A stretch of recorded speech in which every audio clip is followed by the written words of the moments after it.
Walking Catfish by Doc McConnell.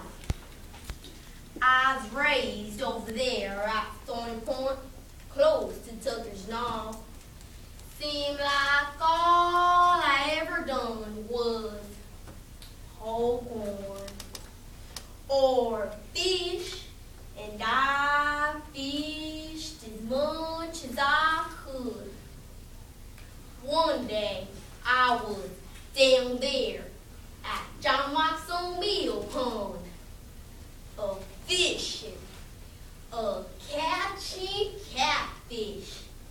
I was catching them fish as fast as I could, pulling them out one right after the other. I was throwing them over there on the bank behind me. After a while, they quit biting, and I commenced to stringing them up.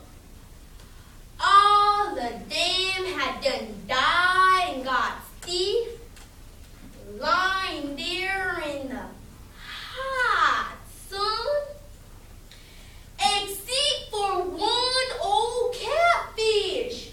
He was going whoosh, whoosh,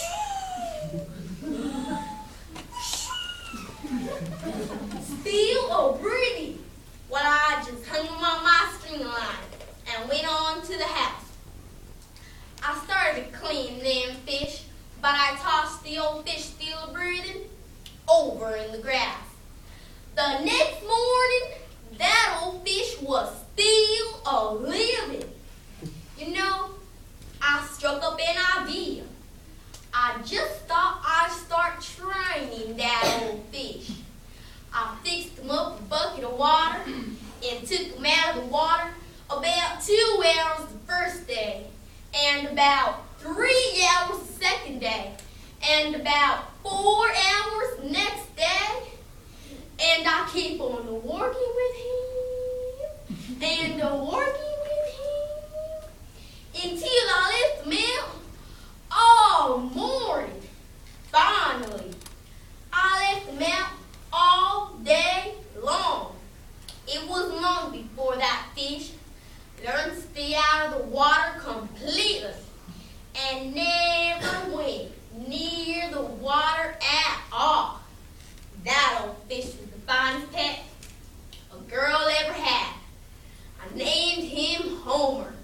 I put a little string around him and led him around like a little old dog and taught him to follow me. He just wiggled through the gravel and dirt and followed me everywhere I went. Never did I go anywhere unless old Homer would go with me. Homer followed me everywhere. I kept old Homer around all summer long until school took up in the fall. And when I left the house for school each morning, old Homer followed me right on down the road, just a wagon in the dirt. I would throw rocks at him to try to get him to go back to the house, but he wouldn't go.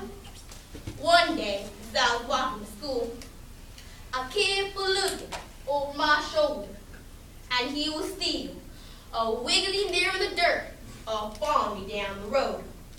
I got almost up to the schoolhouse, and as I crossed a little wooden bridge over a little creek, I looked back, and old Homer was nowhere in sight. I couldn't see him nowhere. I went back there and began looking around that bridge. And there was a board